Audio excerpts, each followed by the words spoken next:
झांकी दिखाई है। अब जिले में जितने भी सांस्कृतिक कार्यक्रम होंगे रिक्वेस्ट कर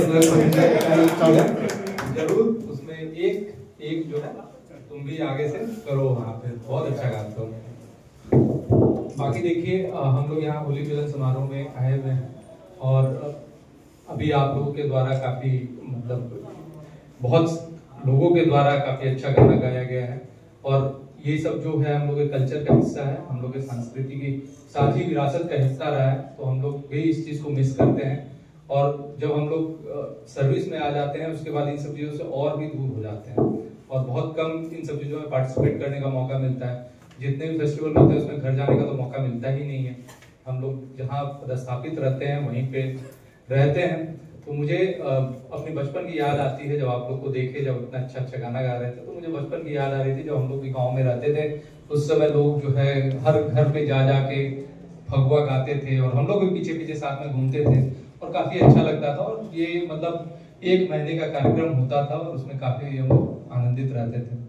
अभी भुवनेश्वर जी ने भी बताया कि हम लोग का जो रिश्ता होता है वो रास्ते अलग हैं और लक्ष्य एक ही है। हमारा भी यही मानना है कि आप लोग चौथे स्तंभ होते हैं डेमोक्रेसी के, बहुत इंपॉर्टेंट रोल होता है आप लोग का हमारे समाज में और आप लोग के माध्यम से हमेशा हम लोग को सूचना प्राप्त होती है। जिला प्रशासन का कुछ जो है लिमिटेशन होता है कि हम लोग के पास कार्य की अधिकता भी होती है, जिसकी वजह से बहुत बार बहुत सारी सूचनाएं हम लोग तक, आम जनमानस बहुत बार हम लोग तक आ नहीं पाते और हम लोग हमेशा जो है 1 to 1 बहुत लोगों से इंटरेक्ट नहीं कर पाते हैं। तो उनकी जो समस्याएं होती है वो हम लोग तक पहुंच नहीं पाती है। तो जब तक हम लोग तक समस्याएं नहीं पहुंचेंगी तो हम लोग उसका निराकरण कैसे कर पाएंगे। तो उसमें जो है आप लोगों का रोल बहुत इंपॉर्टेंट होता है।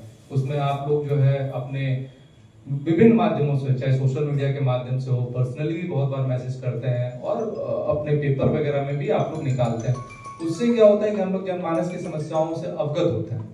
जैसे ही जनमानस की समस्याओं से अवगत होते हैं तो हम लोग के पास सूचनाएं आने के बाद उसमें जो भी नियम के अनुसार होता है, जो भी हम लोग संभव होता है, हम लोग प्रयास करते हैं कि वो कार्य किया जाए और आम जनता का जो प्रॉब्लम है उसको दूर किया जाए। यही आप लोग का भी लक्ष्य, हम लोग का भी यही लक्ष्य है कि जनता जो है, जनता की समस्याओं का निराकरण हो और ससमय निराकरण हो और जो जनता है वो खुशहाल रहे। आज तक मुझे कभी ऐसा ये मैं हमेशा बोलता हूँ, आज भी बोल रहा हूँ कि आज तक मुझे कभी किसी जिले में ऐसे पत्रकार नहीं मिले जो कोऑपरेट नहीं करते हैं, कभी नहीं। हमेशा हर जगह जहाँ भी गए हैं वहाँ, यहाँ तो उस तरह के सिचुएशन नहीं आते हैं, चलिए अच्छी बात है, भगवान की कृपा है कि यहाँ पे उस तरह के सिचुएशन नहीं आते हैं। लेकिन जहाँ मैं मेरे पूर्व की जहाँ पदस्थापन था वहाँ पे काफी गंभीर सिचुएशन भी आए हैं विधि व्यवस्था के। और जब हमने रिक्वेस्ट किया कि काइंडली इस न्यूज को जो है आप 1 घंटा तक रोक के रखिए, हमारे लिए बहुत बहुत इंपॉर्टेंट है, अदरवाइज वहाँ पे बहुत समस्याएं हैं। तो चाहे जी न्यूज के हो या न्यूज 18 के हो, जो लोकल थे उन लोगों ने बोला कि सर आप निश्चिंत रहिए, इसको हम लोग नहीं भेजेंगे। जबकि उनके पास वीडियो था, वीडियोग्राफिक प्रूफ था कि समस्याएं हो रही है और अगर वो चल जाता तो गंभीर विधि व्यवस्था की समस्या उत्पन्न होती। लेकिन एक बार रिक्वेस्ट किए एसडीओ के रूप में कि काइंडली इसको जो है मत चलाइए, नहीं तो हम लोग को बहुत दिक्कत होगा। तो उन लोगों ने वो ड्रॉप ही कर दिया। हमने सिर्फ 1 घंटे के लिए रिक्वेस्ट किया था, उन्होंने बोला कि हम चलाएंगे ही नहीं इसको, आप लोग विधि व्यवस्था की समस्याओं का निराकरण कीजिए। तो हमेशा से पॉजिटिव रोल रहा है और हम लोग भी देखते आ रहे हैं और यहाँ भी वही हमको लगता है कि आप लोग हमेशा जो है पॉजिटिव रोल ही प्ले करते हैं। वही हम लोग आप लोग से अपेक्षा भी करते हैं कि हर त्योहार में, चाहे हिंदू का हो या मुसलमान का हो या सिख का हो या ईसाई का हो, सबके लिए त्योहार होता है। सब लोग चाहते हैं कि अच्छे से मनाना, खुशी से मनाना। कोई नहीं चाहता है कि उसमें किसी तरह की समस्या हो और फिर किसी तरह की समस्या होती है तो फिर उसमें क्या होता है, प्रशासन को कार्रवाई करनी होती है। उसमें बहुत बार ये भी होता है कि किसी न किसी के जान पहचान के लोग भी उसमें शामिल हो जाते हैं कार्रवाई में, फिर उनके लिए भी समस्या होता है। तो लॉन्ग टर्म में वो कोई नहीं चाहता है, कोई भी लोग जो है ये नहीं चाहते हैं कि किसी तरह की कोई समस्या उत्पन्न हो। सिर्फ असामाजिक तत्व ही चाहते हैं कि समस्या उत्पन्न हो। तो हम लोग का क्या दायित्व है, हम लोग का यही दायित्व है कि उस असामाजिक तत्व को आइसोलेट देना, उसको मुख्य धारा में नहीं आने देना। उसको जैसे ही हम आइसोलेट कर देंगे, वो जैसे ही प्रॉब्लम क्रिएट करने का प्रयास करेगा और अगर कोई जो समाज का प्रतिष्ठित व्यक्ति हो या कोई गंभीर व्यक्ति हो उसको वहीं पे डांट दे, तुम इस तरह का प्रयास मत करो, ये गलत है, तो वो जैसे ही लगता है कि मुझे कोई डांट रहा है, कोई हमको आइडेंटिफाई कर लिया, तो वो साइड हट जाता है। और उस समय अगर आप लोग के माध्यम से हम लोग तक सूचना आ जाती है तो त्वरित सूचना आती है और अगर उस पर हम लोग एक्ट कर जाते हैं तो 99% समस्याएं वहीं पे खत्म हो जाती है। समस्याएं तभी बढ़ती है जब प्रशासन के पास सूचना नहीं रहती है। अगर प्रशासन के पास सूचना आ गई तो उस पर अगर कोई कार्रवाई नहीं हुई तब समस्या धीरे धीरे गंभीर होती है।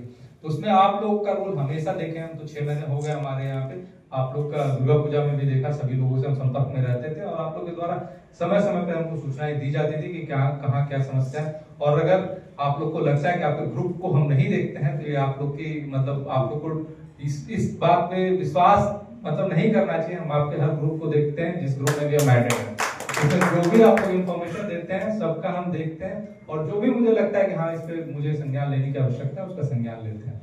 तो आप लोग हमेशा इसी तरह से काम कीजिए। हम लोग एक समाज के एक सिक्के के दो पहलू हैं और हम लोग एक दूसरे के पूरक हैं और हमेशा इसी रोल में हम लोग को रहना है। हम ये कभी नहीं चाहेंगे, ये आप इस बात का मत मानिएगा कि हमारा क्रिटिसाइज आप लोग मत कीजिए, जमकर क्रिटिसाइज कीजिए। प्रशासन को क्रिटिसाइज करना भी आप लोग की एक जिम्मेदारी है। अगर क्रिटिसाइज नहीं कीजिएगा तो हमको पता कैसे चलेगा कि हमारी क्या खामियां है। कोई आदमी परफेक्ट नहीं होता है, ना हम परफेक्ट है, ना आप परफेक्ट है, कोई परफेक्ट है। हाँ, हमारी खामियों को आप उजागर कीजिएगा, हमें पता चलेगा कि हमसे कहाँ गलतियां हो रही है और कहाँ हम नेग्लेक्ट कर रहे हैं, किस क्षेत्र को हम ध्यान नहीं दे पा रहे हैं। जैसे ही आप बताइएगा हम उस पर अपना पूरा प्रयास करेंगे कि भाई हाँ उस चीज को निराकरण किया जाए, उस चीज को दूर किया जाए। और आप लोग इसी तरह पॉजिटिव एटीट्यूड के साथ काम कीजिएगा। क्रिटिसिज्म भी पॉजिटिव ही होता है अगर पॉजिटिव एटीट्यूड से किया जाए कि हाँ भाई किसी को नीचा दिखाने के दृष्टिकोण से नहीं किया जाए, क्रिटिसिज्म किया जाए कि उसमें सुधार आए, उस दृष्टिकोण से क्रिटिसिज्म कीजिएगा तो वो भी हम लोग के लिए भी अच्छा रहता है और हम लोग उस पर काम करें। और हम लोग से आप लोग की यही अपेक्षा होती है कि हम कोई भी चीज अगर लिख रहे हैं तो उसका प्रशासन संज्ञान ले और उस पर उचित कार्रवाई करे। यही आप लोग का होता है और हम लोग भी यही चाहते हैं कि ज्यादा से ज्यादा जनता की समस्या हम लोग तक आए ताकि हम लोग भी जनता की समस्याओं का निराकरण कर सके। अभी होली मिलन समारोह है, बहुत लंबा आप लोग के सामने हम भाषण दे दिए, हम उतना भाषण देना नहीं चाहते और अभी होली मिलन समारोह हम लोग होली मिलन के लिए आए हैं, मामले को गंभीर नहीं किया जाए और थोड़ा लाइट मूड में ही रहा जाए। आप लोग के द्वारा काफी अच्छा यहाँ पे माहौल बनाया गया था। आप लोग को सभी लोगों को मैं पुनः धन्यवाद देता हूँ और चाहूंगा कि ये जो ट्रेडिशन है, ये कल्चर है, उसको हम लोग संरक्षित करें, इनको ज्यादा से ज्यादा यंग जनरेशन में भी लोगों को सिखाएं कि जो आप लोगों के द्वारा गाया गया कितना अच्छा मतलब भक्तिमय और कितना अच्छा देशभक्ति, इस तरह की चीजों को यंग जनरेशन तक भी पहुंचाया जाए ताकि ये परंपरा और जो कल्चर हम लोग का वो संरक्षित रह सके। इन्हीं चंद शब्दों के साथ आप सभी को धन्यवाद।